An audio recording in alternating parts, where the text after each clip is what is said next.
Amém, irmãos? Tem glória nesse lugar, irmãos? Glória a Deus. Graças a Deus.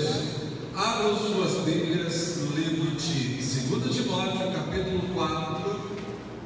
Estamos encerrando nesse mês de maio a série A Família e seus Desafios.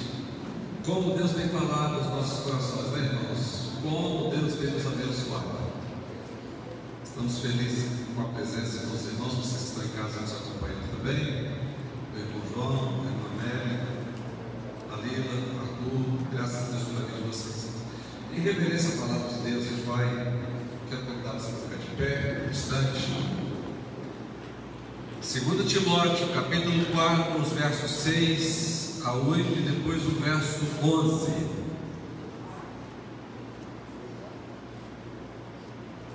2 Timóteo, capítulo 4, verso 6, nos diz assim: Eu já estou sendo derramado como oferta de bebida, está próximo o tempo da minha partida. Combati o bom combate, terminei a corrida, guardei a fé. Agora me está reservada a coroa da justiça que o Senhor, justo juiz, me dará naquele dia. E não somente a mim, mas também a todos os que amam a sua vida. Verso 11. Só Lucas está comigo. Você pode repetir comigo? Só Lucas está comigo. Mais uma vez. Só Lucas está comigo. Querido Deus Todo-Poderoso, em nome de Jesus eu te peço, abençoe a tua palavra nos nossos corações. Amém. Os irmãos podem sentar. Queridos irmãos, a família e seus desafios. Hoje, o último dia do tema, o último domingo do mês de maio. Essa também é uma carta de despedida. Carta que nos dá um sentimento, inclusive, de certa tristeza.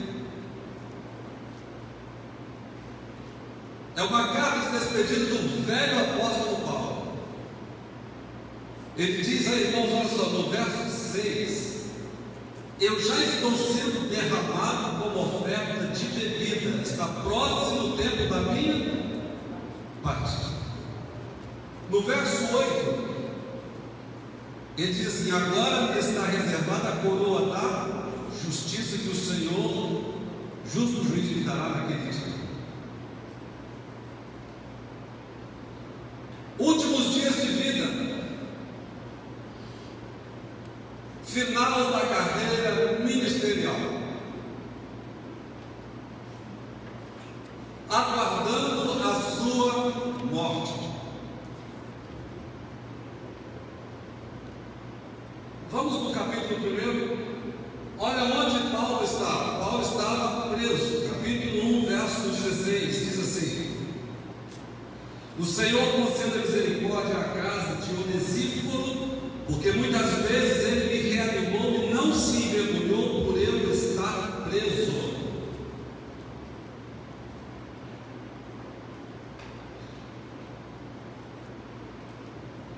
Um contexto, irmãos, do final da história de um dos homens que mais Deus usou no Novo Testamento. Muitas vezes achamos que nós estamos passando por muitas lutas, por muitas provações, achamos que o nosso problema era o maior. Você que está em casa agora nos acompanhando, pensa que o seu problema é o maior. Estamos lendo aqui uma carta de despedida deste homem de Deus. Ele sente, ele percebe, e ele diz que está chegando a hora da sua partida. Com a aproximação da volta de Jesus, os nossos desafios como igreja de Cristo estão aumentando muito. Estamos falando do final dos tempos, assim como Paulo está falando do final dos tempos da sua vida. O tema: a família e seus desafios. E eu gostaria aqui, irmãos, de pensarmos juntos nesta noite. Deus falou muito ao meu coração nesta palavra.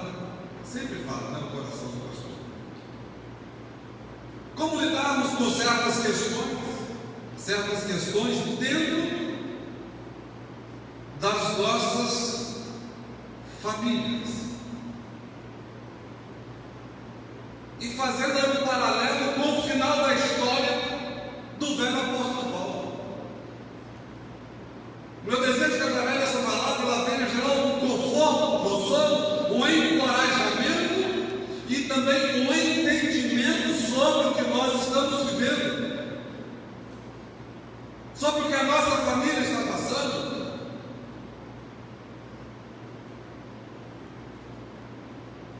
Vamos inverter a ordem cronológica. Vamos falar sobre o que nós estamos vivendo no presente. Depois nós vamos lá para os dias, ou os últimos dias, melhor dizendo, do velho apóstolo. Estamos vivendo dias hoje de mães, casadas ou não, que assassinaram ou assassinam seus próprios filhos. Eu estou falando de aborto. A morte dos filhos que não nasceram.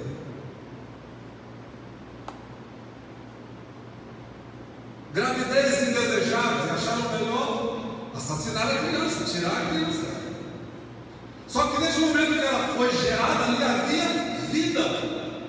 E essas mães, essas mulheres estão sofrendo muito por causa desse ato que cometeram. Estamos falando de problemas de ordem familiar. Outro problema também dos nossos dias, um grande desafio para a igreja, a questão da homossexualidade dentro da igreja, dentro das famílias, filhos e cônjuges homossexuais.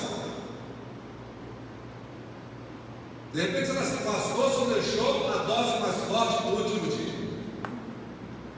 Não fui eu, mas foi o Espírito Santo de Deus. Adultério, que já foi crime, mal ouvimos falar, irmãos.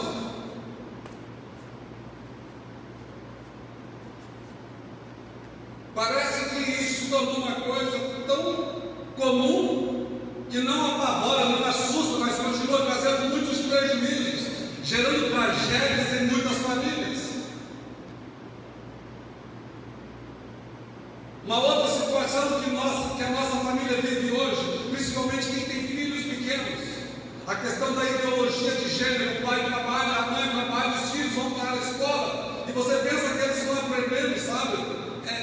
Que os professores estão gerando conhecimento na vida dos seus filhos? Não, estão ensinando ideologias, estão tentando ensinar a mente sobre sexualidade.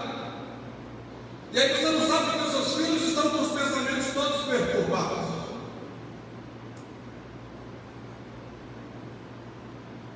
Um outro desafio também para a igreja, problema de ordem familiar: como cuidar dos divorciados que entram na igreja. Deus odeia o divórcio. E um dos entendimentos que Deus me deu é porque o divórcio gera muito sofrimento. Sofrimento para todo mundo, sofrimento para as famílias envolvidas, sofrimento para os filhos, irmãos. E são essas pessoas que entram pelas portas da igreja do Senhor Jesus Cristo, buscando um amparo, buscando um ombro, buscando uma palavra de encorajamento, uma oração. E muitas vezes nós, por falta de conhecimento, não sabemos lidar, não sabemos como cuidar disso. Tem outro problema sério também, a questão das drogas. As drogas dentro das nossas famílias. Quem experimentou e depois não consegue mais largar. desafio, a restauração da família. Estamos falando, irmãos, da família nuclear: pai, filho, pai, mãe e filhos. Quando nós falamos sobre esse modelo, irmãos, precisamos entender, inclusive nos nossos dias, até para convidar alguém para falar sobre família na igreja, se ele não tiver conhecimento sobre os mais diversos tipos e modelos de família, ele vai nos deixar problemas aqui. Porque devido a tudo que nós estamos vivendo nos nossos dias, se multiplicaram os mais diversos tipos. O pai que mora com filhos é um modelo de família. Os filhos que moram com os avós é outro modelo de família. Os pais que moram somente, os filhos que moram com as mães ou com os pais são outro modelo de família.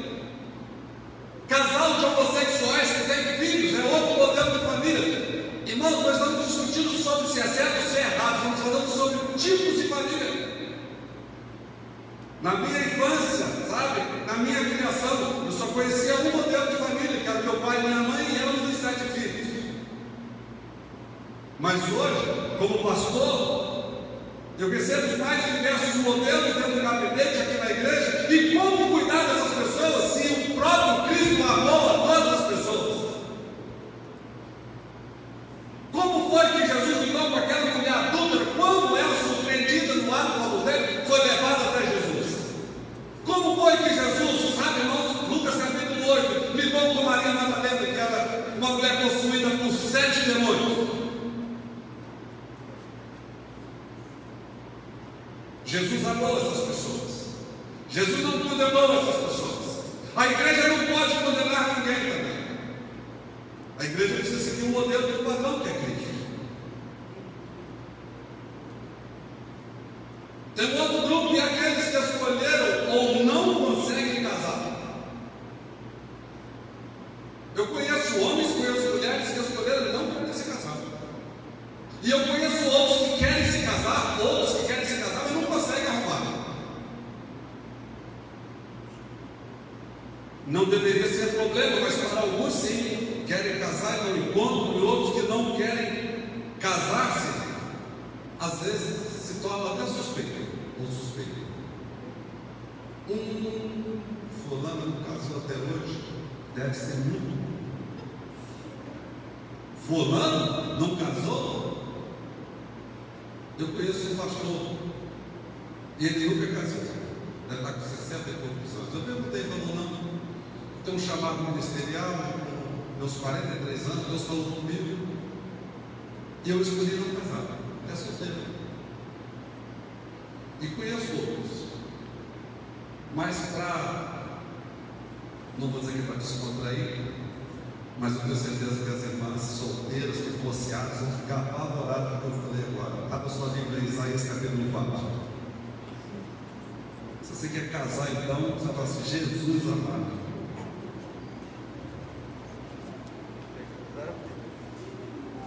Tem glória nesse lugar, irmãos?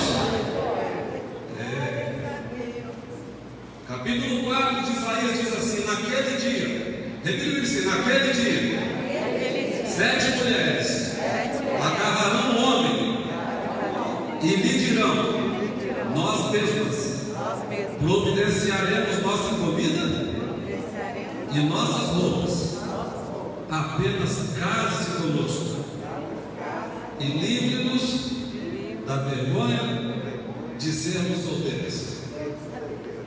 Já pensou, irmão?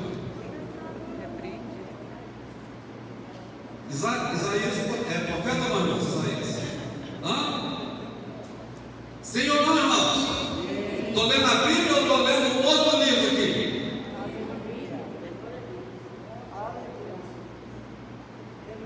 Sete para 1.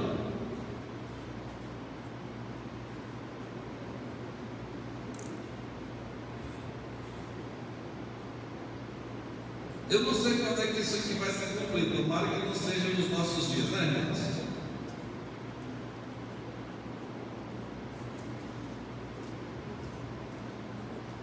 Um outro problema muito sério que acontece de abuso infantil. Quem são os responsáveis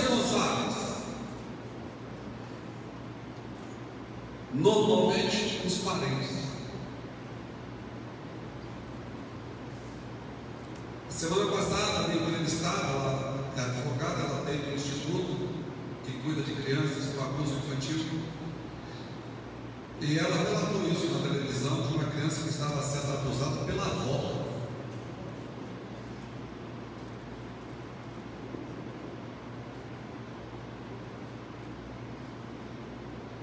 Queridos irmãos, estamos falando sobre a família e seus desafios, e talvez os desafios da Igreja do Senhor Jesus nos nossos dias. Como lidar com todos esses problemas?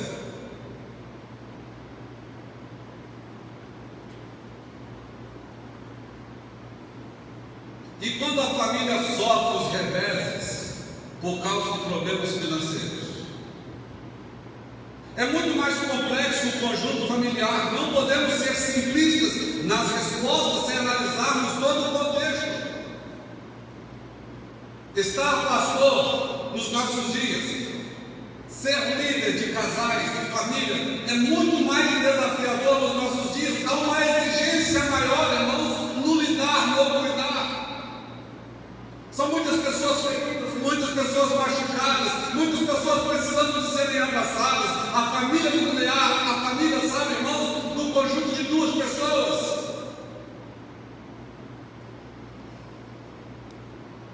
Vamos fechar os nossos olhos quanto a essas questões que precisamos enfrentar e aprender a lidar com cada um desses temas para manter as famílias fortes. O nosso desejo como igreja, irmãos, não é como igreja Assembleia de Deus Desafios, mas como corpo de Cristo, é sermos um corpo saudável, cada um na sua posição, e a igreja um cuidando do outro, um nutrindo o outro, famílias fortes, igreja forte, famílias fortes, sociedade forte. Mas nós não podemos fechar os nossos olhos para os modelos dos quais foram citados aqui nessa noite.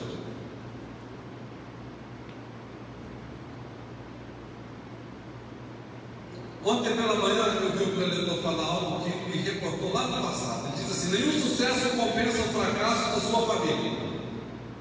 Você pode repetir comigo? Nenhum sucesso compensa o fracasso da sua família. E eu fiquei pensando assim, eu já citei esse jargão religioso algumas vezes, até passar pelo problema.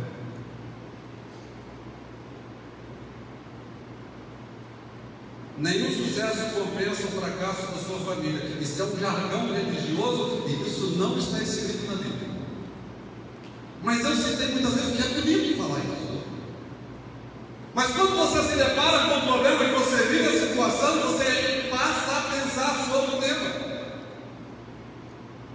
É muito bonito e verdadeiro até a família passar pela separação, pelos problemas mais diversos. A família e seus desafios, e quando o homem não quer mais seguir com a família, não quer mais seguir no caminho de Deus e quer ir embora. E quando a mulher decide ir embora com outro homem ou com outra mulher.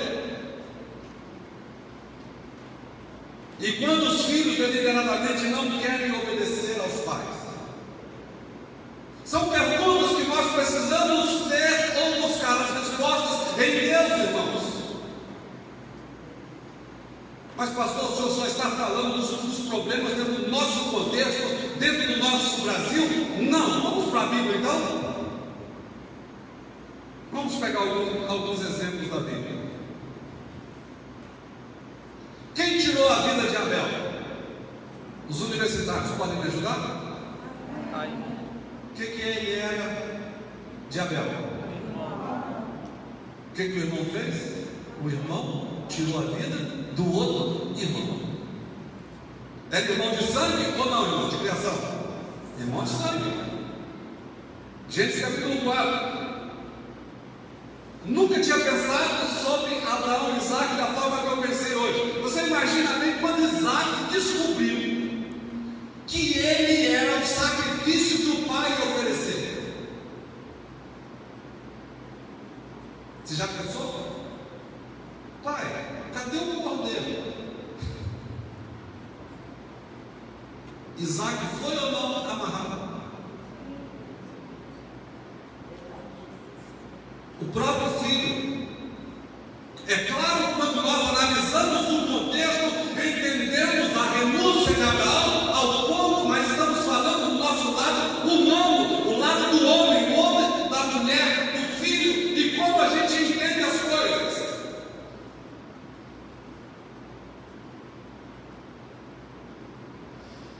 E o que falar da família de Abraão, Sara, Agar, Isaac e Ismael?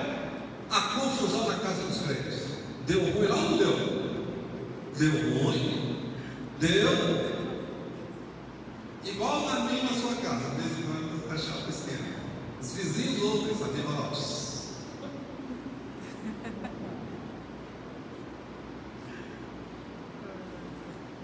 Sara dá uma dura em Abraão e fala: bota essa mulher e esse menino para fora. Interessante que foi a própria Sara que pediu para o marido possuir a sua criada. A criada gera um filho. A Sara fica com ciúme. Vou usar uma expressão feia aqui: confusão dos diabos dentro daquela casa.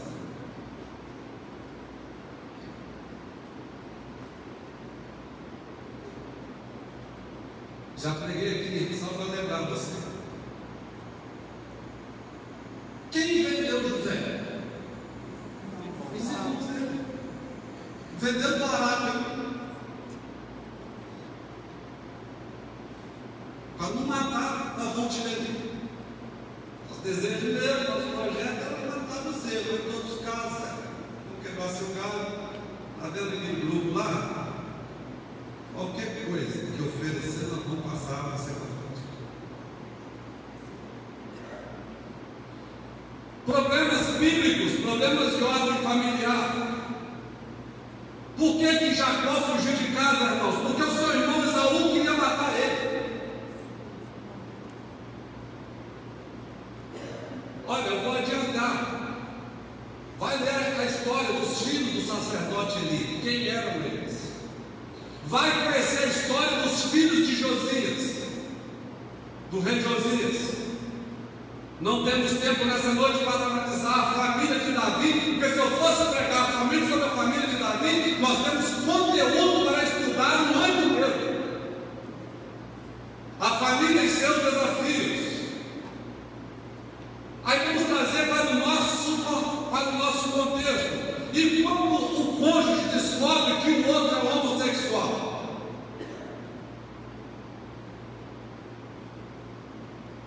Não sei você, mas eu já passei por esse constrangimento. E é público.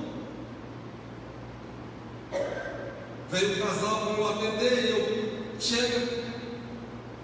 É público isso que eu estou falando, as pessoas sabem. Vou descobrir depois. Meu marido era mulher.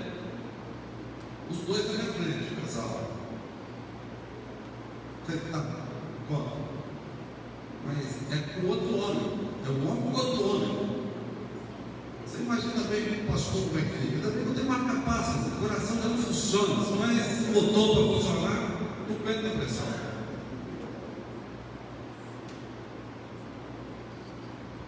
São os problemas, irmãos, que a igreja enfrenta. E quero dizer para você que enquanto eles permaneceram aqui dentro de outro lugar, de outro estado, procuramos como igreja, como pastor, cuidar, abraçar, em momento algum, sabe, irmãos, viramos as costas. Vivemos dias hoje quando uma das partes agride a outra fisicamente, agride psicologicamente o outro. Vivemos desafios hoje, irmãos, que existem mulheres, olha só, se ela fizer um corte aqui no braço, ela ligar para a polícia e falar que foi o marido, não precisa nem de testemunho. Você sabia disso? Os problemas hoje, a tal da Lei Maria da Penha, a gente tem que fazer uma campanha, nós homens, para ter a Lei José Maria. Alguma coisa para proteger a gente. Esses dias eu estava andando no elevador lá do prédio, estava escrito assim: violência contra os idosos, diz, violência contra a mulher mulheres diz, violência contra os adolescentes diz, violência contra as crianças, violência contra os animais, e violência contra os homens. Não ou estudou sobre o tema. Não podemos ser simplistas, irmãos. Por que eu tenho tentado estudar? Como me aconselhar? Estou fazendo curso agora de primeira terapia. Conhecimento, irmãos. A Bíblia nos motiva, nos ensina, sabe? Você vai ler Provérbios, Salomão fala sobre isso, nós devemos falar do conhecimento. A igreja, sabe, vai virar as costas. Vamos demonizar tudo é demônio? Não adianta. Já está comprovado, irmãos, que nem tudo é demônio. Tem problemas que não é espiritual, não tem nenhuma relação direta com o pastor, é problema psiquiátrico. Precisa entrar no tarja preta, mas não é o pastor, eu não sou médico. Lucas capítulo 5, verso 31 diz assim: Jesus lhes respondeu: não são os que têm saúde que precisam de médicos, mas sim os doentes. Então Jesus não veio para os sãos, porque os sãos não precisam de remédio. A igreja hoje está exposta a esses problemas. Vamos fazer de conta que esses problemas não existem na igreja e sociedade? Não é isso que o apóstolo Paulo nos ensina. Precisamos parar. Sabe, irmãos, vamos abandonar a fé em Cristo porque tivemos fracassos na nossa família? Uma adolescente com uma gravidez indesejada? Um adolescente, um garoto, nos seus 15, 16 anos, engravida uma menina, e aí como faz? O caminho é o aborto, porque a menina tem 15, 16 anos? Não é. Aborto é assassinato. Tenho ouvido que pais crentes são coniventes, deixando os filhos namorarem dentro de casa nesse tempo de pandemia, tendo relacionamento sexual debaixo dos olhos de pais que se dizem cristãos, irmãos. São coniventes com o pecado. Paulo escreveu aos Efésios capítulo 5 e diz assim, que nós não podemos ser coniventes com as coisas erradas. Não compactueis com as obras infrutíferas das trevas, capítulo 5, verso 11. H.D. Lopes, sabe quem é? Hernandes Dias Lopes. Nem tudo vai acabar com uma alegria, e sim como tristeza. Com Cristo no barco, nem sempre vai tudo bem, irmãos. Agora já estou entrando no contexto do velho apóstolo Paulo, porque se você prestou atenção no início dessa mensagem, estou falando de alguém que está escrevendo uma carta, suas últimas palavras. Ele entendeu que os seus dias estavam se findando, e essa carta é escrita de dentro de uma prisão. E ele diz assim no verso 11: só Lucas ficou comigo.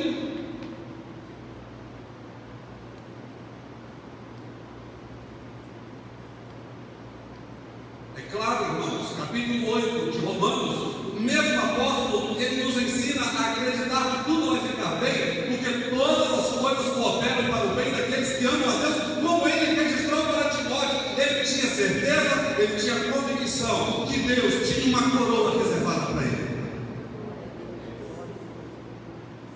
um lugar melhor para ele.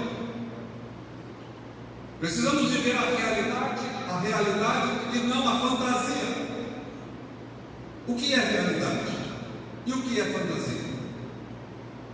Esses dias, em uma das aulas, o Dr. Luiz deu um exemplo. A mensagem desta noite: a família e seus desafios, estão dentro desse contexto. Um homem muito bem sucedido, ele encontra uma mulher mais bem sucedida que ele, uma garota muito mais nova, com dinheiro, e ele abandona sua casa, ele abandona sua família, ele deixa a sua esposa, deixa os seus filhos, e ele segue com aquela mulher nova para uma vida de aventura, uma vida de fantasia, e viaja para um lugar, viaja para outro, vai curtir uma vida, ele mais velho, ela mais nova, ela com dinheiro, muito bem sucedida, e ali eles estão curtindo a vida, até que um dia o seu telefone toca. É aí essa situação. E ela diz: o seu filho está internado. E aí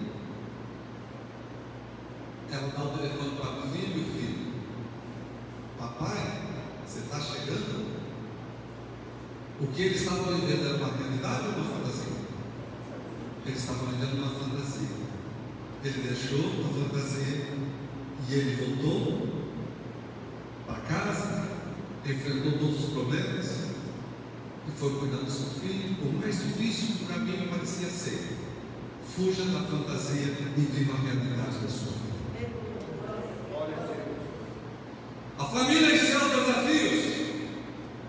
3 pontos para a gente pensar junto aqui agora com o velho apóstolo Paulo.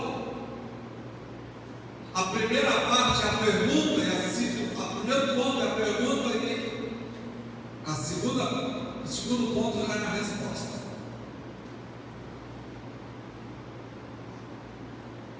O que eu aprendo aqui? A família e seus desafios. E quando? É uma pergunta. E quando todos te abandonarem? Você pode repetir comigo? E quando todos te abandonarem? Você pode ver comigo o verso 11?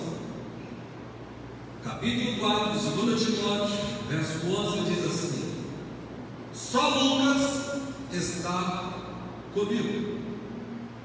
Verso 16: na minha primeira defesa, ninguém apareceu para me apoiar, todos me abandonaram. De repente você pensa que esse sentimento que hoje ocupa o seu coração, sabe, de solidão, de estar solitário, de estar solitária, isso só está acontecendo com você, você está em casa. Não, isso já aconteceu de forma literal na vida de um dos maiores homens de Deus, chamado o apóstolo Paulo.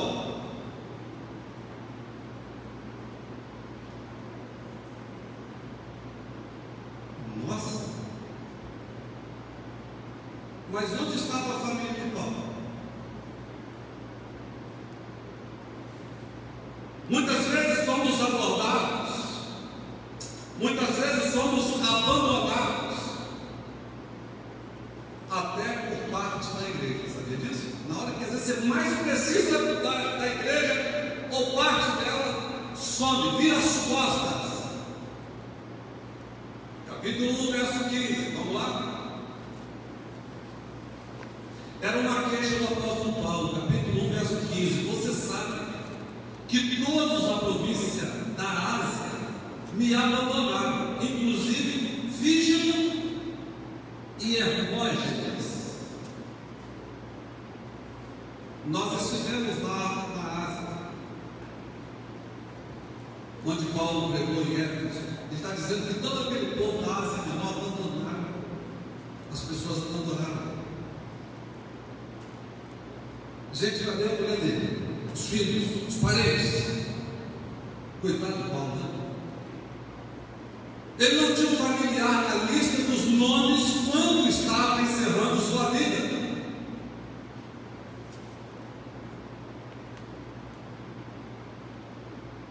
Vocês querem ouvir a palavra de Deus, a realidade, ou vocês querem viver a fantasia? Você quer ler a Bíblia e conhecereis a verdade, ou vocês querem viver, ou eu quero viver fantasia? Porque eu vou ler para você aqui o que Paulo escreveu, os nomes das pessoas que ele está citando no apagar das luzes da sua vida. Quem eram as pessoas envolvidas no contexto da vida do apóstolo Paulo? Com quem ele podia contar? Olha o verso 10, irmãos, capítulo 4, no verso 10, Paulo está dizendo assim: pois Demas, amando este mundo, abandonou. Tem gente que ama mais o mundo do que a gente e abandona, e ele não está falando aqui que é parente. Agora olha o verso 12: Etíquico a Éfeso, mesmo dentro da prisão, ele estava enviando as pessoas. No verso 13, ele diz assim: quando você vier, traga a capa que deixei na casa de Carpo. Quando você vai para o verso 14, Alexandre, o ferreiro, causou-me muitos males. Às vezes, quando você está passando por mundos, por provações, por dificuldades, sua família passando uma provação, ainda tem pessoas que ainda te causam mais problemas. Vamos para o verso 19.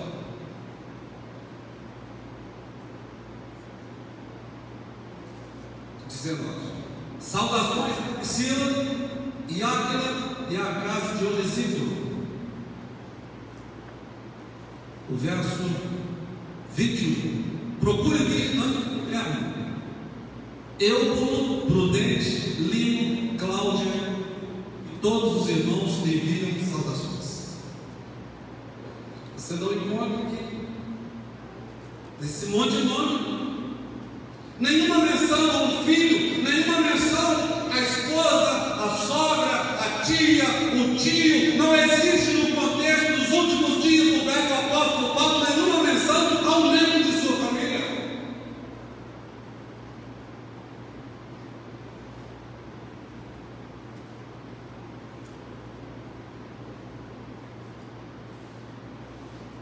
No verso 16, ele cita: todos me abandonaram.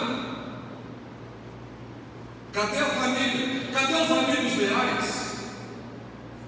Alguém deve dizer: esse tal de Paulo devia ser um homem muito mau. Não era, não.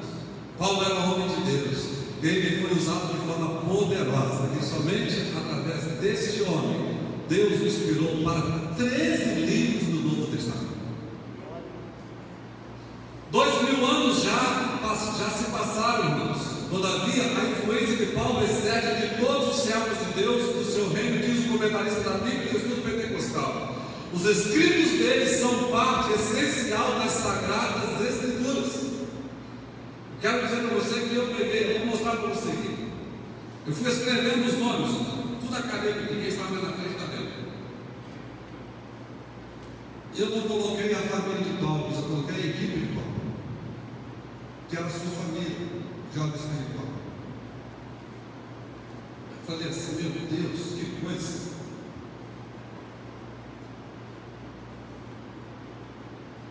Então, o primeiro ponto da mensagem: e quando todos te abandonaram? Segunda coisa, e penúltimo ponto da mensagem: Deus não nos abandona.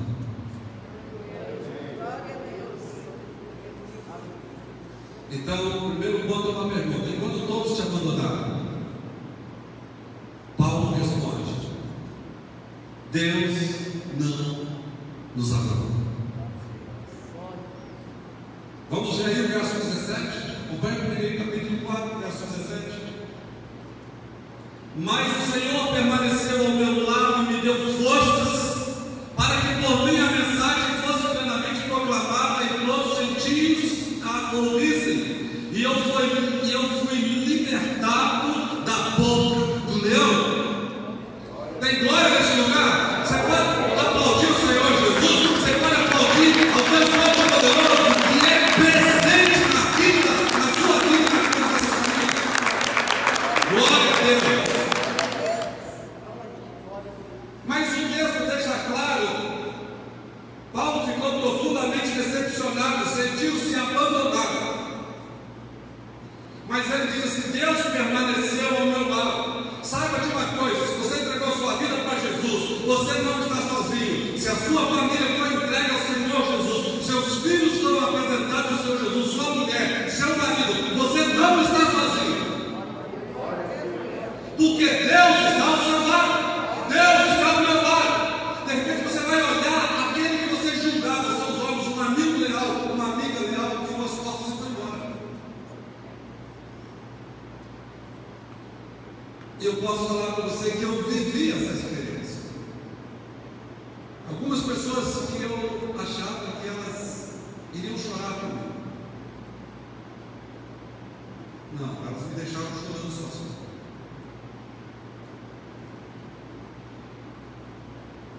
Mas Deus não me deixou sozinho. Deus não deixa o seu sozinho. Paulo está dizendo aqui: Ele me deu forças. É Deus quem dá a força que eu e você e a sua família precisa. Nós precisamos buscar a força de Deus para a nossa família. Você precisa buscar a força de Deus para o seu casamento. E saiba de uma coisa, irmãos, nós vemos aqui que Paulo faz questão de dizer que Deus deu a ele forças, que Deus permaneceu ao lado dele, e ele continuou pregando mesmo contra as circunstâncias, contra tudo e contra todos. Sabe o que é essa palavra? Você não pode permitir que as suas lutas, que as suas provações te impeçam de pregar a palavra de Deus. Talvez seja uma prova, Deus esteja provando a sua fé. Talvez você está passando por uma luta que você não está entendendo.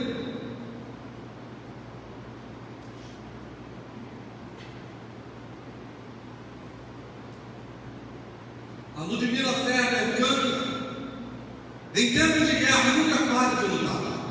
Não baixe a guarda, profetiza sem parar. A igreja precisa ser uma igreja madura, uma igreja que entende, sabe, e crê no Deus. Como o preletor falou ontem, o coronel falou aqui, que nós precisamos acreditar no Deus que nós escolhemos servir. Muitas vezes nós esquecemos com facilidade, sabe, do poder de Deus, de mudar a história das pessoas, de mudar a história da família.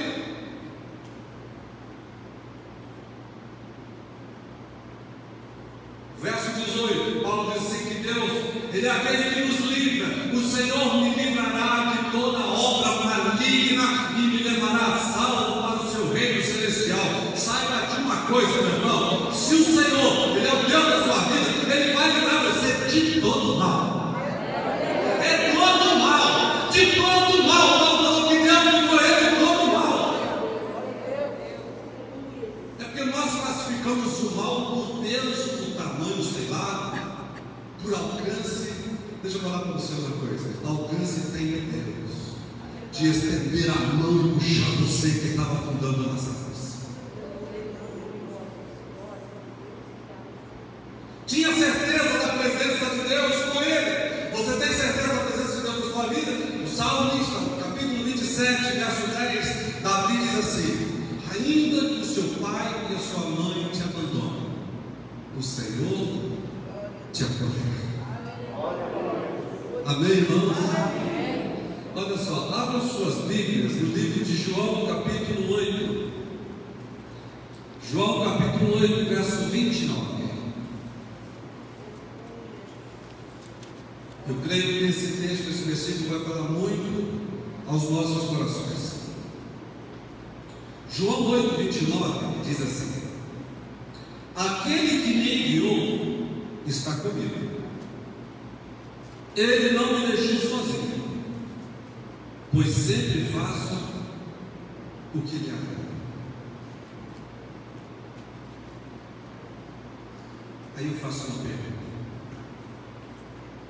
você tem feito o que agrada ao Senhor? Olha o que diz no finalzinho, a parte D: pois sempre faço o que lhe agrada. Verso 29. A parte A diz: aquele que me enviou está comigo. Ele não me deixou sozinho. Deus não deixa ninguém sozinho. Por isso nós estamos aqui, por isso nós chegamos até aqui. Agora vai para o capítulo 10, os versos 28 e 29. João, capítulo 10. Irmãos, esses dois versículos, tremendo. Eu quero ouvir um glória aí, depois que eu ler esses dois versículos aqui. Olha só, verso 28 diz assim: Jesus falando: eu lhes dou a vida eterna, e elas jamais perecerão. Ninguém as poderá arrancar da minha mão. 29. Meu Pai que as deu a mim é maior do que todos. Ninguém as pode arrancar da mão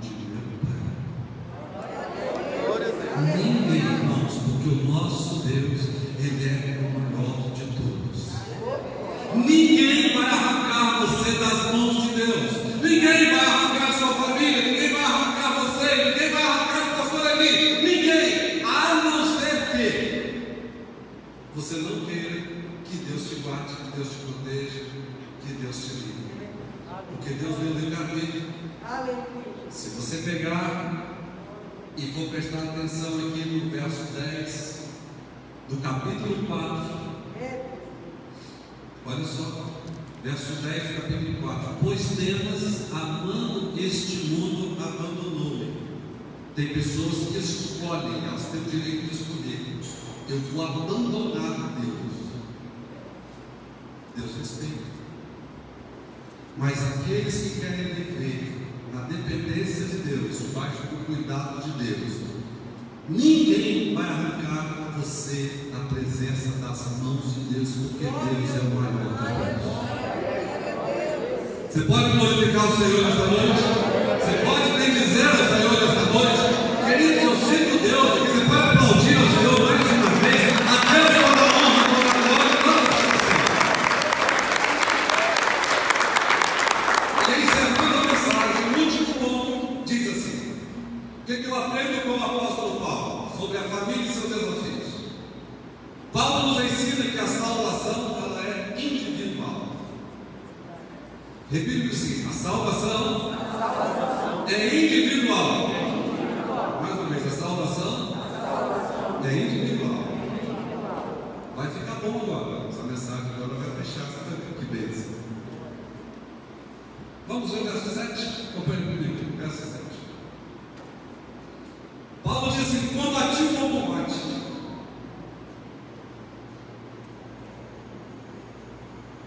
Combati o bom combate, terminei a corrida e guardei a fé. Paulo está dizendo aqui na primeira pessoa, está assim: combati o bom combate, acabei a carreira e guardei a fé. Paulo está escrevendo como se fosse um relatório, uma prestação de contas para o seu discípulo Timóteo, preparando ele, dizendo: olha, eu fiz a minha parte. Creio que um dos ensinos mais claros e fortes do apóstolo Paulo, na sua despedida, olha o que ele fala no verso 8: agora me está, olha só, agora me está reservada a coroa da justiça que o Senhor, justo juiz, me dará naquele dia, e não somente a mim, mas também a todos que amam a sua vida. Interessante que você vê Paulo está dizendo assim, aqui, ele diz assim: me está reservado. Você tem certeza que a sua coroa está reservada? Melhor ainda, você tem certeza que tem uma coroa reservada para você? Paulo tinha essa certeza. Paulo fala aqui na coroa da justiça que me dará, e aí ele completa: e a todos que amam a sua vida. Então todos aqueles que amam a vida de Jesus é porque tem certeza da sua eternidade com Deus. Vigia marido, vigia esposa, vigia filhos, vigia parentes. Paulo está nos ensinando que a salvação ela é individual. A salvação ela é pessoal. A salvação está no singular. Somos família, corpo, membros, mas todos precisam colaborar.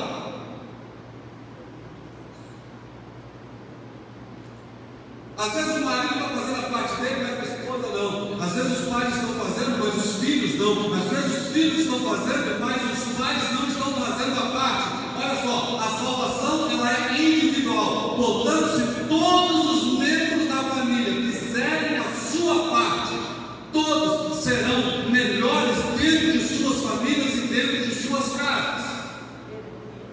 Porque nós estamos nos preparando hoje para vivermos uma eternidade com Deus. Então você imagina bem, se a mulher diz assim: combati o bom combate.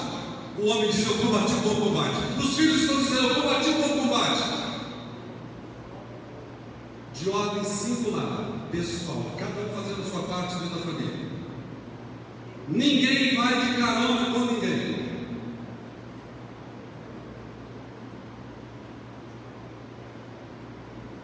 Quando Jesus voltar, ninguém vai subir segurando a perna de ninguém. Isso é fantasia. Isso é filme de Hollywood.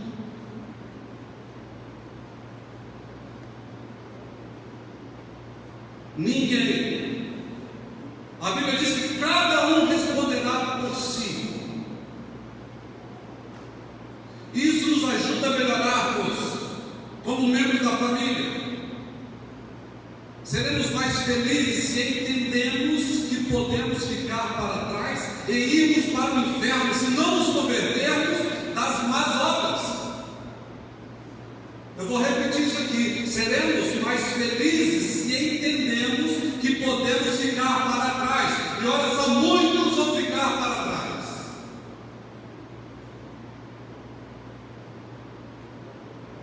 Alguns anos atrás, a minha irmã pregou aqui e ela disse algo que eu guardei, sabe, para mim. Ela falou que as pessoas estão perdendo ou já perderam o medo do inferno. E o inferno não é aqui, irmão. O inferno não tem nenhuma relação com o Covid-19.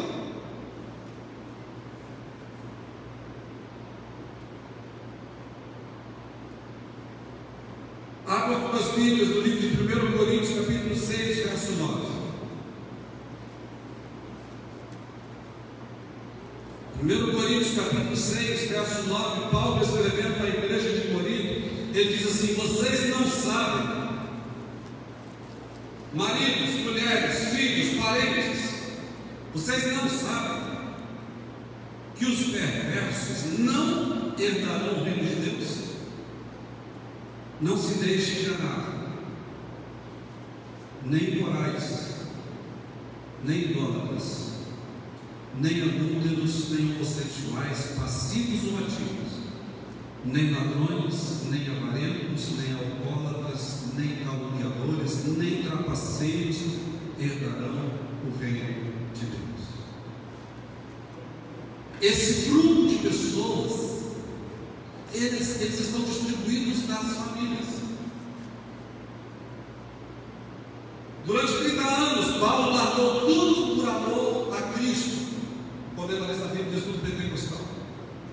Até mesmo nossos, preste atenção nisso, até mesmo nossos aparentes fracassos podem ser sementes que se transformarão em colheitas abundantes a serem ceifadas por outros.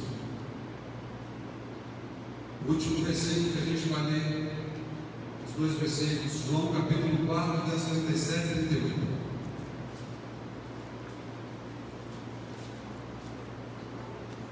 João capítulo 4, 37 diz assim: assim é verdadeiro ditado, um semeia e outro colhe. Eu os enviei para colherem o que vocês não cultivaram. Outros realizaram o trabalho árduo, que vocês vieram a usufruir do trabalho deles.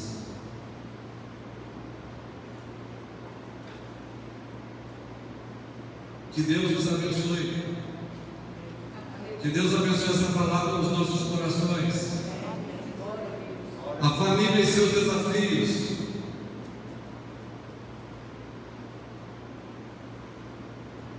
Os 3 pontos da mensagem desta noite. E quando todos te abandonaram, Deus não nos abandona. E se nós entendemos que a salvação ela é individual e cuidamos cada um da nossa própria vida para sermos melhores, nós seremos melhores maridos, melhores esposas, melhores filhos, teremos uma família melhor. Que Deus nos abençoe em nome de Jesus. Quando eu falo para o Senhor,